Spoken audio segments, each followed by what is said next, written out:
Hello everyone, I am Shakshi. Today we will study Hindi व्याकरण वाक्य अर्थ के आधार पर।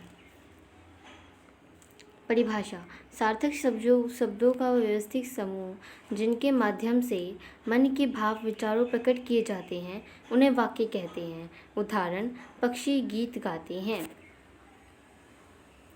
वाक्य के अंग: उद्देश्य और विधेय। अब हम उद्देश्य और विधेय के बारे में जानते हैं। जिसके बारे में बात की जाए उसे उद्देश्य कहते हैं, जो बात की जाए उसे विधेय कहते हैं। जैसे कि मोहन प्रयाग में रहता है तो इसमें उद्देश्य मोहन हो गया और प्रयाग में रहता है विधेय हो गया। माँ ने हलवा बनाया तो माँ यहाँ पे उद्देश्य हो गया और ने हलवा बनाया विधेय हो गया। आइए हम अर्थ के आधार पर कुछ वाक्य जो हैं हमारे 8 वाक्य उनको हम पढ़ते हैं। पहला है विधानवाचक वाक्य। जिन वाक्यों में क्रिया होने या करने की सूचना मिलती है, इस प्रकार के सामान्य कथन हो उसे विधान वाक्य कहते हैं। विधानवाचक वाक्य में सकारात्मक वाक्य भी कहा जाता है, क्योंकि इस प्रकार के वाक्य में कहीं बात ज्यों का त्यों मान लिया जाता है। उदाहरण: नदी में बाढ़ आई है, राधा ने दौड़ में प्रथम स्थान प्राप्त किया। तो ये विधानवाचक वाक्य हो गया। विधानवाचक वाक्य में ट्रूथ, सच की बात आती है। अगर हमें कंफर्म है कि नदी में बाढ़ आई है तो फिर आई है। विधानवाचक वाक्य का मैं एक और उदाहरण देना चाहती हूँ। जैसे कि अगर हम बोल सकते हैं सूरज पूर्व दिशा से उगता है। प्रश्नवाचक वाक्य: जिन वाक्यों में प्रश्न पूछा जाता है तथा जिनमें उत्तर पाने की जिज्ञासा रहती है उसे प्रश्नवाचक वाक्य कहते हैं। प्रश्नवाचक वाक्य की पहचान: क्या, कब, क्यों, कैसे, कौन, किसे, ये सब प्रश्नवाचक वाक्य में अगर ये सब अगर आपको वाक्य में दिख जाए तो सीधी सी बात है, वो प्रश्नवाचक वाक्य है। आज्ञावाचक वाक्य: जिन वाक्यों में आज्ञा या अनुमति देने लेने का भाव प्रकट होता है उसे आज्ञावाचक वाक्य कहते हैं। जिन वाक्यों का दूसरा नाम आज्ञासूचक या विधिवाचक वाक्य भी होता है। उदाहरण: किताब के पेज मत फाड़ो, राधिका अब पढ़ने बैठ जाओ। तो यहाँ पे ऑर्डर दिया जा रहा है कि भाई तुम किताब के पेज मत फाड़ो, तो ये आज्ञा देना हुआ।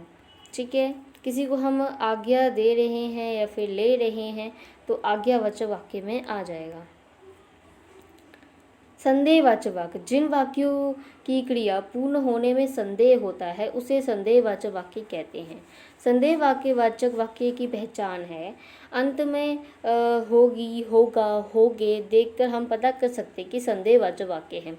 शायद, संभव जैसे शब्द को देख के हम पता कर सकते हैं कि ये संदेहवाचक वाक्य है। निषेधवाचक या नकारात्मक वाक्य: जिन वाक्यों से क्रिया होने या ना की जाए उसका भाव प्रकट होता है उसे नकारात्मक भाव वाक्य कहते हैं।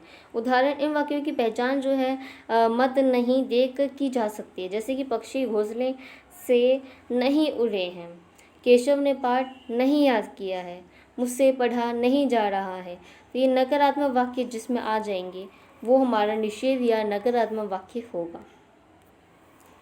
इच्छावाचक वाक्य: जिन वाक्यों में वक्ता की इच्छा, कामना, आशीर्वाद आदि का भाव प्रकट होता है उन्हें इच्छावाचक वाक्य कहते हैं।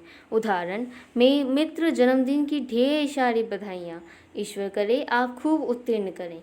इच्छावाचक वाक्य में हम अपनी इच्छा प्रकट करने हैं, कामना, किसी को आशीर्वाद दे रहे हैं, तो ये इच्छावाचक वाक्य हो गया। किसी भी चीज़ की इच्छा, जैसे कि अगर हम ब्लेसिंग देते किसी को तो कहते हैं ना कि ईश्वर करे कि आप खूब उत्तीर्ण करें, तो ये इच्छावाचक वाक्य में आ जाएगा। विस्मयवाचक वाक्य: विस्मय का अर्थ है आश्चर्य। जिन वाक्यों में आश्चर्य, हर्ष, घृणा, प्रसन्नता, शोक, दुख, भय आदि भावों का अभिव्यक्ति होता है उसे विस्मयवाचक कहते हैं। विस्मयवाचक कहते हैं।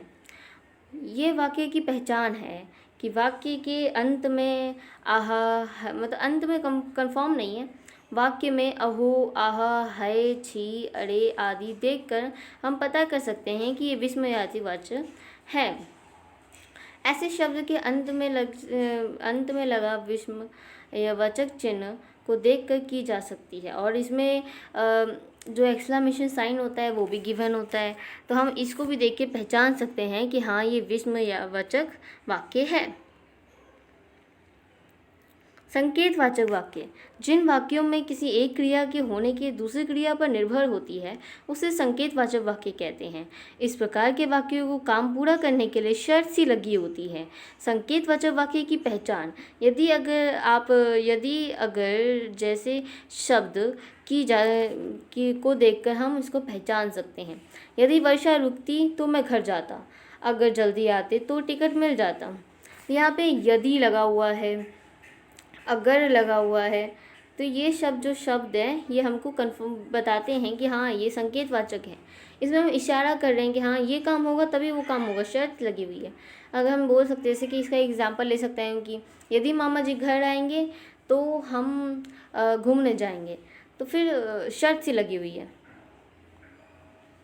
धन्यवाद। आशा करती हूँ आपको वाक्य अच्छे से समझ में आ गया होगा। अगर आपको ये वीडियो अच्छी लगी तो फिर लाइक शेयर सब्सक्राइब जरूर करिएगा। चलिए मिलते हैं अगले वीडियो में। Bye bye.